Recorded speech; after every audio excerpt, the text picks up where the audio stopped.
तो भाई साहब, वजीर आजम ने कॉन्फिडेंस के साथ परवेज इलाही साहब को बता दिया है कि एमकेएम ऑन बोर्ड है, मामला तय पा गए हैं। परवेज इलाही साहब ने मीडिया को बता दिया है, तो आप लोग ही सिर्फ आवाम को नहीं बता रहे हैं, वाकई आपके मामला तय पा गए? बहुत शुक्रिया शाहिद। मेरे ख्याल में अगर वजीर आजम साहब की मुराद ये है कि एमकेएम से बात हो रही है, हुकूमत के वज़रा की, गवर्नर सिंध की, तो बिल्कुल बात हो रही है।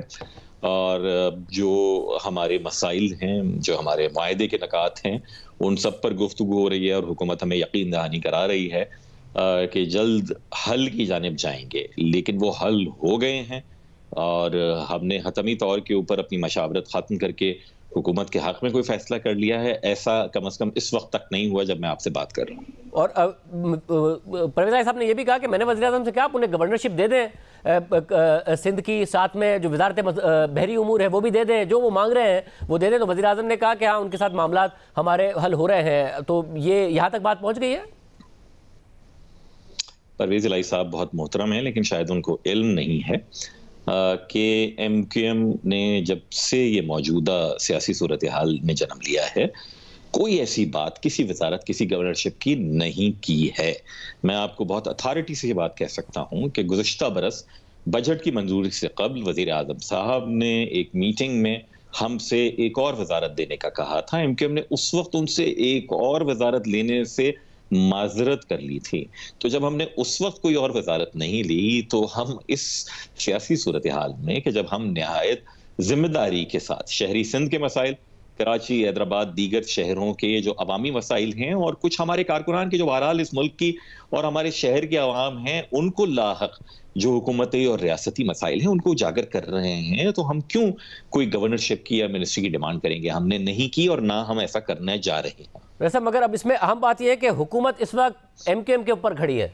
एमकेएम अगर इधर निकल जाए तो फिर ऑपोजिशन की तहरीक अदम एतमाद भी इस वक्त आपके ऊपर खड़ी है। अगर मुनव्वर अराकीन को एक तरफ कर दिया जाए तो आपकी अपनी राय इस वक्त क्या बनी है? पार्टी के अंदर मेजॉरिटी राय क्या है? अगर आप कंसेंसस के साथ फैसला करना चाहें या मेजॉरिटी के साथ फैसला करना चाहें, क्योंकि पीपल्स पार्टी कह रही है आपके सारे मुतालबात मान लिए हैं। आज नून लीग ने कहा कि सही तरीके से मुज़ाकरात एमकेएम ने किए हैं क्योंकि अपनी कॉन्स्टिट्यूंसी को मद्देनजर रखकर किए हैं और हमारे मामलात आगे बढ़ गए। तो आप लोगों का झुकाव किस तरफ है?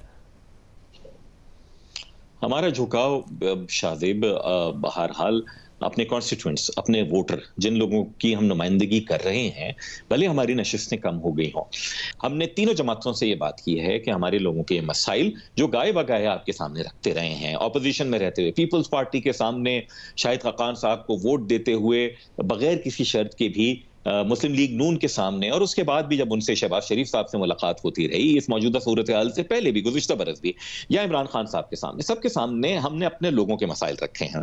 जो जमात उसकी जानिब संजीदगी दिखाए, मैं ये आपसे जरूर कहना चाहूंगा कि मसलन तीनों बड़ी जमातों ने निस्बतन खासी संजीदगी का मुजाहरा किया है। हम ये ऐसा नहीं कर रहे कि टिट फॉर टैट कि हाँ आप हमें इनमें से कोई मसला हल करके देंगे, हम आपके हक में वोट देंगे। बिल्कुल हम ऐसा नहीं कर रहे, बल्कि हम ये कह रहे हैं कि आप ओनरशिप दें। मुझे ये बताइएगा कि परवेज इलाही साहब ने कहा कि वो जो एक खत की बात हो रही है, कि थ्रेट की बात हो रही है, उसका जिक्र ही नहीं किया वजीर आजम ने, तो वो बात ही नहीं हुई उनके साथ। अभी इतना अहम मामला है, आप लोगों के सामने उस खत का जिक्र या उसके मंदरजात की बात हुकूमत ने की है कि जी कितनी बैरूनी साजिश है इसलिए आप हमारा साथ दें, या उसकी आप लोगों से भी बात नहीं की है?